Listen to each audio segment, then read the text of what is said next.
இயேசு ஜீவிக்கிறார் சுவிசேஷ ட்ரஸ்ட் வழங்கும் ஜீவ வார்த்தைகள். கிறிஸ்துவில் பிரியமானவர்களே, ஆண்டவராகிய இயேசு கிறிஸ்து நாமத்தில் உங்களை யாவரையும் அன்போடு வாழ்த்தி வரவேற்கிறோம். இயேசு ஜீவிக்கிறார் ஒளித்தின் சார்பாக ஜீவ வார்த்தைகள் என்கிற இந்த நிகழ்ச்சியிலே பங்கு கொள்ளும் உங்களை கர்த்தர் ஆசீர்வதிப்பாராக. இந்த நிகழ்ச்சி பார்க்கிற நீங்கள் ஒவ்வொருவரும் அதை குறித்த கருத்துக்களை எங்களுக்கு தெரியப்படுத்துங்கள். ஒவ்வொரு வாரமும் இந்த நிகழ்ச்சியை பாருங்கள். உங்களுக்கு அறிமுகமானவர்களை பார்க்க செய்யுங்கள். கர்த்தர் உங்களை ஆசீர்வதிப்பார். இந்த செய்திகள் டிவிடியிலே உங்களுக்கு தேவையானாலும் எங்களோடு தொடர்பு கொள்ளுங்கள். இந்த நாளிலும் உங்களுக்காக வேதாகமத்திலிருந்து ஒரு பகுதியை வாசிக்கிறேன். ஜெபத்துடன் கேளுங்கள். சகரியாவின் புஸ்தகம் 2ஆம் அதிகாரம் 7ஆம் 8ஆம் வசனங்களை வாசிக்கிறேன். பாபிலோன் குமாரத்தினிடத்தில் குடியிருக்கிற சீயோனே, உன்னை விடுவித்துக்கொள், பிற்பாடு மகிமை உண்டாகும் என்று கர்த்தர் சொல்லுகிறார். உன்னை விடுவித்துக்கொள், பிற்பாடு மகிமை உண்டாகும். அருமையான கர்த்தருடைய பிள்ளைகளே, இந்த பாடு நிறைந்த உலகத்திலே நீங்கள் நாளும் வாழ்ந்து கொண்டிருக்கிறோம். ஒவ்வொரு நாளும் ஒவ்வொரு சமயங்களிலும் வித்தியாசமான பிரச்சனைகளின் வழியாக, பாடுகளின் வழியாக நாம் கடந்து வந்து கொண்டிருக்கிறோம். ஆகையினால தான் ஆண்டவருடைய வார்த்தை சொல்லுகிறது, சீயோனே அல்லது மீட்கப்பட்ட ஜனமே, உன்னை விடுவித்துக்கொள், பிற்பாடு மகிமை உண்டாகும். உன் வாழ்க்கையிலே, உங்களுடைய குடும்ப வாழ்க்கை அல்லது தனிப்பட்ட வாழ்க்கை அல்லது பிள்ளைகளுடைய வாழ்க்கையிலே ஒரு மாற்றத்தையும் மேன்மையையும் உயர்வையும் நீங்கள் காண வேண்டுமானால் நீங்கள் விடுவித்து கொள்ள வேண்டிய சில அனுபவங்கள் நம்முடைய வாழ்க்கையில் இருக்கிறது. ஆகையில தான் இந்த வார்த்தையில ஆண்டவர் அவ்வளவு தெளிவாய் சொல்லுகிறார், உன்னை விடுவித்துக்கொள், பிற்பாடு மகிமை உண்டாகும். இந்த வார்த்தையை நாம் விளங்கி கொள்ளும் வண்ணமாக சகியு என்கிற மனிதனுடைய வாழ்க்கையிலிருந்து ஒரு சில காரியங்களை நாம் கற்றுக்கொள்ளப் போகிறோம். ஏனென்றால் அந்த சகியு என்கிற மனிதன் ஒரு பாவியான மனுஷன் என்பதை குறித்து அந்த லூக்கா சுவிசேஷம் 19ஆம் அதிகாரத்தின் 7வது வசனத்திலே சொல்லப்பட்டிருக்கிறதை நாம் பார்க்க முடியும். ஜனங்கள் எல்லாரும் அவன் ஒரு பாவியான மனுஷன் என்று சொல்கிறார்கள். ஆனால் அதே மனுஷனுடைய வாழ்க்கையில் ஆண்டவர் இயேசு பிரவேசித்த பின்பு கடைசியாக 9-10 வசனங்களை நீங்கள் வாசிப்பீர்களானால், இன்றைக்கு இந்த வீட்டுக்கு ரட்சிப்பு வந்தது, இவனும் ஆபிரகாமுக்கு குமாரனாய் இருக்கிறானே என்று சொல்லி அந்த வார்த்தை சொல்லப்படுகிறதை பார்க்கிறோம்.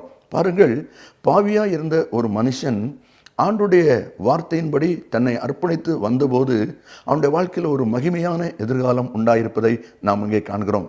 அப்படியானால் இந்த சகை என்கிற மனிதன் தன் வாழ்க்கையிலே தன்னை விடுவித்து கொண்ட காரியங்கள் என்னென்ன காரியங்களிலிருந்து அவன் தன்னை விட்டு விலகினான் என்பதை குறித்து சில அனுபவங்களை நாம் கற்றுக்கொண்டால் நீங்களும் உங்கள் வாழ்க்கையில் விடுவித்து கொள்ள வேண்டிய காரியங்கள் என்ன என்பது தெளிவாய் தெரியும். அது கர்த்தருடைய ஆசீர்வாதத்தை பெற்றுக்கொள்வதற்கு ஏதுவாயிருக்கும். அந்த லூக்கா சுவிசேஷம் 19ஆம் அதிகாரத்தை நீங்கள் யாவரும் வேதாகம கையில் வைத்திருப்பீர்களானால் எடுத்து வைத்து கொண்டால் நீங்கள் அதை பார்க்கலாம். அது மிகுந்த பிரயோஜனமாக இருக்கும் என்று நான் விசுவாசிக்கிறேன். 3வது வசனத்தை நாம் வாசிக்கும் போது, இயேசு எப்படிப்பட்டவரோ என்று அவரை பார்க்க வகை தேடினான். அவன் குள்ளனானபடினால் ஜனக்கூட்டத்தில் அவரை காணக்கூடாமல் என்று சொல்லப்பட்டிருக்கிறது. அந்த மனிதனுக்கு இயேசுவை பார்க்க ஆசை, ஆனால் கூட்டத்திலே இயேசுவை பார்க்க முடியவில்லை. காரணம் என்ன நமக்கு நன்றாய் தெரியும். இயேசுவை சுற்றி ஜனக்கூட்டம் நின்று கொண்டிருக்கிறது. ஆக இவன் எவ்வளோ முயற்சி பண்ணி பார்க்கிறான், கூட்டத்துக்குள் நின்று கொண்டிருக்கிற இயேசுவை பார்க்க முடியவில்லை. அதாவது அந்த ஜனங்கள் எல்லாரும் இவனுக்கு இயேசுவை காணக்கூடாதபடி இயேசுவை மறைத்து கொண்டிருக்கிறார்கள். இயேசுவை பார்க்க முடியவில்லை. இயேசுவை பார்ப்பதற்கு தடையாக இந்த ஜனங்கள் நின்று கொண்டிருக்கிறதை நாம் பார்க்கிறோம். ஆகையினாலே முதலாவது இந்த சகையு தன்னை விடுவித்து கொண்ட காரியம் என்ன என்று சொன்னால், யார் இயேசுவை பார்ப்பதற்கு தனக்கு தடையா இருக்கிறார்களோ அந்த கூட்டத்தை விட்டு அவன் ஓடி வருகிறான். அந்த கூட்டத்தை விட்டு தன்னை விடுவித்துக் கொள்கிறான். இந்த வார்த்தைகளை கேட்டுக்கொண்டிருக்கிற அன்பு நேச பிள்ளைகளே, உங்களுடைய வாழ்க்கையிலும் நீங்கள் ஆண்டவர் இயேசுவை பார்க்க வேண்டுமானால், ஆண்டவர் இயேசுவின் ஆசீர்வாதத்தை உங்கள் வாழ்க்கையில நீங்கள் பெற்றுக்கொள்ள வேண்டுமானால், இயேசுவை பார்ப்பதற்கு, இயேசுவின் நன்மையை சுதந்திரித்துக் கொள்வதற்கு யார் யார் தடையா இருக்கிறார்களோ, யார் யார் உங்களுக்கு பிரச்சனையா இருக்கிறார்களோ அவர்களை விட்டு விலகுங்கள். அவர்களை விட்டு நீங்கள் விலகுங்கள். நீங்கள் தான் விலகி ஆக வேண்டும். ஒருவேளை இந்த மனிதனும் கூட பாருங்கள், சகையு அந்த ஜனங்கள் இவனுக்கு முன்பாக நிற்கிறபடியினாலே, இயேசுவை சுற்றி நிற்கிறபடியினாலே இவனால் பார்க்க முடியவில்லை. ஆக இந்த ஜனங்கள் நமக்கு தடையாய் நிற்கிறார்கள் என்று சொல்லி அவர்களை விட்டு விலகினான் என்று நாம் அதை வாசிக்கிறோம். அன்பு நேச பிள்ளைகளே, இந்த நாட்களிலும் ஆண்டவர் அதை தான் நம்மிடத்தில் எதிர்பார்க்கிறார். இயேசுவை பார்ப்பதற்கு, ஆண்டவருடைய ஆசீர்வாதத்தை பெற்றுக்கொள்வதற்கு உன் வாழ்க்கையிலே மனிதன் தடையானாலும் சரி, எந்த பொருள் தடையானாலும் சரி, எந்த காரியம் தடையானாலும் சரி, அதை விட்டு நீ விலகு. அதை நீ விட்டு விலகினால்தான் வாழ்க்கையில நீ இயேசுவை பார்க்க முடியும். வாழ்க்கையிலே மகிமையான ஒரு ஆசீர்வாதத்தை பெற்றுக்கொள்ள முடியும். ஐயோ, நான் இத்தனை வருடங்கள் பழகின இவர்களை எப்படி நான் விட முடியும்? எப்படி இவர்களை நான் பிரிந்து வர முடியும்? என்ன சொல்லுவார்கள், என்ன நினைப்பார்கள் என்று சொல்லி இதையே நீங்கள் சொல்லிக்கொண்டு உங்களுடைய நாட்களிலே ஆண்டவருடைய ஆசீர்வாதங்களை இழந்து போன காலங்கள் போதாதா? இன்றைக்காவது ஒரு மனமாற்றம் அடையுங்கள். இயேசுவை பார்ப்பதற்கு தடையாக இருக்கிற காரியத்தை விட்டு விலகினால் அது உங்களுக்கு நல்லது. எண்ணாகமம் 24ஆம் அதிகாரம் 12வது வசனத்தை நீங்கள் வாசித்து பார்ப்பீர்களானால் அங்கே பேலேயாம் சொல்கிற ஒரு அருமையான வார்த்தை இருக்கிறது. பாலாக் எனக்கு வீடு நிறைய வெள்ளியும் பொன்னும் கொடுத்தாலும் ஆண்டவருடைய வார்த்தையை என் நினைவின்படி, என் மனதின்படி நான் மீறக்கூடாது என்று சொல்கிறான். எனக்கு வீடு நிறைய பொண்ணு பொருள் எது கொடுத்தாலும் சரி, அதற்காக ஆண்டவர் எனக்கு சொன்ன வார்த்தையை நான் மீறக்கூடாது என்று சொல்வதை பார்க்கிறோம். இந்த வார்த்தைகளை கேட்டுக்கொண்டிருக்கிற அன்பான கர்த்தருடைய பிள்ளைகளே, முதலாவது நீங்கள் விட்டு விலக வேண்டிய காரியம் என்ன?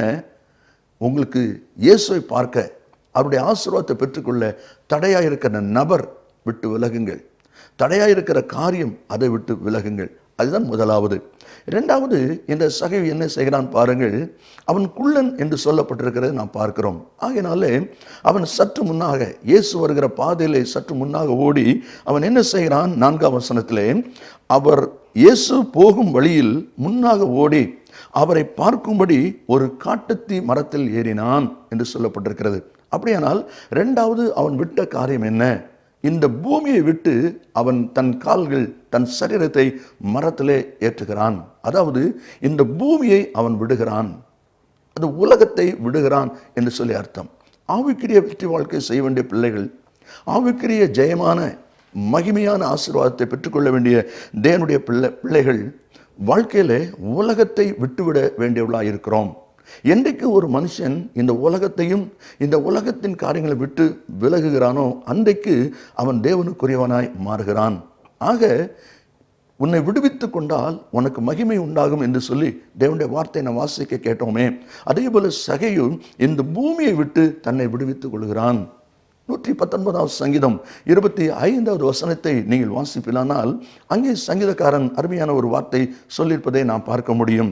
என் ஆத்துமா மண்ணோடு ஒட்டி கொண்டிருக்கிறது. என் ஆத்துமா மண்ணோடு, இந்த உலகத்தோடு, உலகத்தின் ஆசா பாசங்களோடு ஒட்டி கொண்டிருக்கிறது. உம்முடைய வசனத்தின்படி என்னை உயிர்ப்பியும் என்று கேட்கிறான். என்ன அருமையான ஒரு ஜெபம் பாருங்கள். என்னுடைய ஆத்துமா, என்னுடைய உள்ளான மனுஷன் இந்த மண்ணிலே ஒட்டி கொண்டிருக்கிறது, அழிந்து போகிற இந்த பொருளிலே ஒட்டி கொண்டிருக்கிறது என்று சொல்கிறான். அருமையானவர்களே, சகையும் அப்படியாக சம்பாதித்த ஒரு மனிதன் தானே.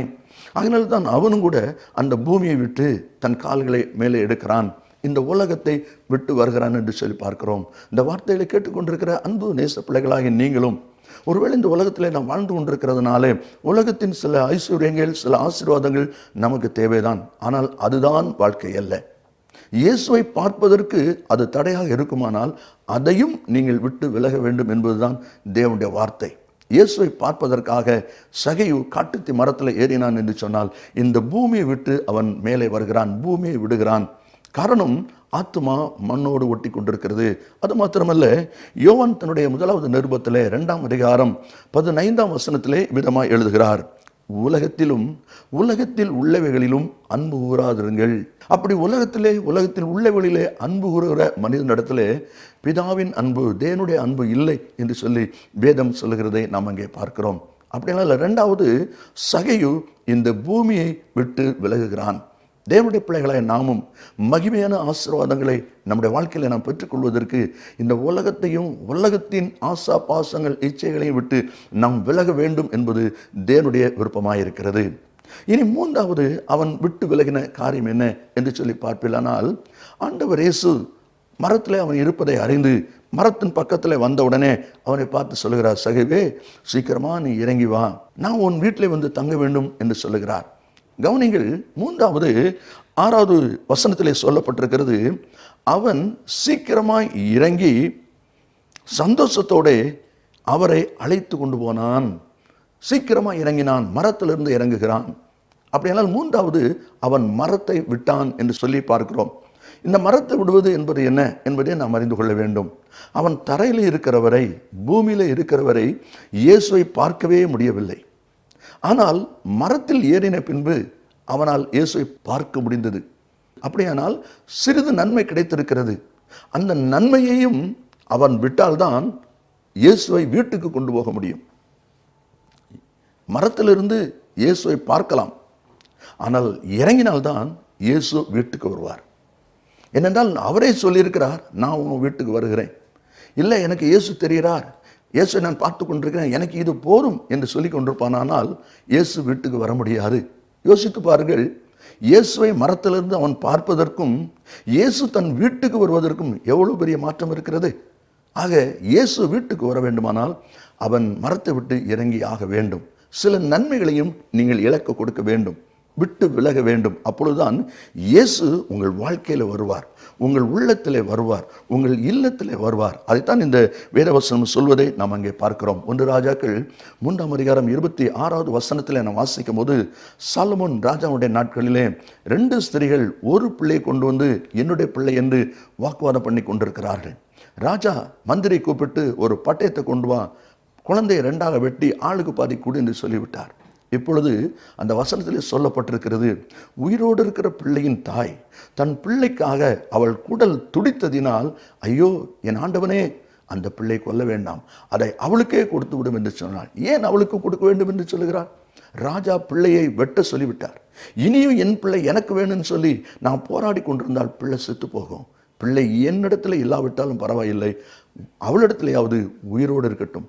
பிள்ளை உயிரோடு இருப்பதற்கு ஒரே வழி அதை விட்டு கொடுப்பது தான். அப்படினால் நன்மையை இழக்க கொடுக்கும் பொழுது மேலான ஒரு நன்மை கிடைத்தது. இவள் எப்படி அதை இழக்க கொடுத்தாலோ ராஜா தீர்ப்பு சொன்னார், இவள் தான் தாய், அவளிடத்திலேயே பிள்ளை கொடுங்கள். என்ன அற்புதமான ஒரு ஆசீர்வாதம்! அப்படியானால் மரத்தில் இருப்பது நன்மையானாலும் அதையும் விட்டு இறங்கினால்தான் வீட்டுக்கு இயேசு வருவார். அதைத்தான் அங்கே நாம் பார்க்கிறோம். கடைசியாக 8வது வசனத்தை நீங்கள் வாசிப்பீர்களானால், சகை நின்று கர்த்தரை நோக்கி, ஆண்டவரே, நான் ஆஸ்திகளில் பாதி ஏழை கொடுக்கிறேன், நான் ஒருவனிடத்தில் எதையாகிலும் அநியாயமாய் வாங்கினவனான 4 திருப்பி செல்கிறேன். பாருங்க, தன்னுடைய பழைய மனுஷன், தன் பாவ மனுஷன் எல்லாவற்றையும் விட்டு விலகுகிறான், எல்லாவற்றையும் ஓரம் கட்டுகிறான். அருமையான கர்த்தருடைய பிள்ளைகளே, தன் பாவங்களை மறைக்கிறவன் வாழ்வடைய மாட்டான், அறிக்கை செய்து விட்டு விடுகிற இறக்கம் வருவான். இந்த வார்த்தைகளை கேட்டுக்கொண்டிருக்கிற நீங்களும் கூட உங்களுடைய வாழ்க்கையில் இருக்கிற பழைய மனுஷன், பாவ மனுஷனை விட்டு விலகுவீர்களானால் உங்கள் வாழ்க்கையிலே மகிமை உண்டாகும். தேவனுடைய வார்த்தை என்ன சொல்லப்பட்டிருக்கிறது? நம்ம அதில் வாசிக்கிறோமே, சீயோனே உன்னை விடுவித்துக்கொள், பிற்பாடு மகிமை உண்டாகும். சகையு 4 காரியங்களிலே தன்னை விடுவித்து கொண்டான், மகிமையான ஆசீர்வாதத்தை பெற்றுக்கொண்டான். இயேசுவை பார்க்க தடையாக இருப்பவர்களை விட்டு விலகினான், பூமியை விட்டு விலகினான், பெற்றுக்கொண்ட நன்மையை விட்டு விலகினான், தன் பாவ வாழ்க்கையை விட்டு விலகினான். இந்த வீட்டுக்கு ரட்சிப்பு வந்தது. அந்த ரட்சிப்பு உங்களுக்கு வேண்டாமா? ஜெபிப்போம். கிருபை நிறைந்த ஆண்டவரே, ஆசீர்வதிக்கப்பட்ட இந்த நல்ல வேளைக்காய் ஸ்தோத்திரம். இந்த வார்த்தைகளை கேட்டுக்கொண்டிருக்கிற ஒவ்வொரு பிள்ளைகளும் யார் யார் தங்களுடைய வாழ்க்கையிலே மாற்றத்தை இந்த நேரத்தில் தீர்மானத்தோடு எடுக்கிறார்களோ அவருடைய வாழ்க்கையிலே ஒரு மகிமை உண்டாவதற்காக ஸ்தோத்திரம். அந்த மகிமையின் ஆசீர்வாதம் நம்முடைய பிள்ளைகளுக்கு உண்டாகட்டும். இரட்சகர் இயேசுவின் நாமத்தில் பிதாவே, ஆமேன், ஆமேன். கர்த்தர் உங்களை ஆசீர்வதிப்பாராக. ஆமேன். மேலும் விவரங்களுக்கும் உங்கள் ஜெப தேவைகளுக்கும் நீங்கள் எங்களோடு தொடர்பு கொள்ள வேண்டிய முகவரி, John M Jeyaraj, 123A, Dohnavur road, Mavadi, Nellai மாவட்டம், தென்னிந்தியா 627107. Cellphone 9443113292. Email yesujeevikrar@gmail.com. Website www.jesuslivesministries.org.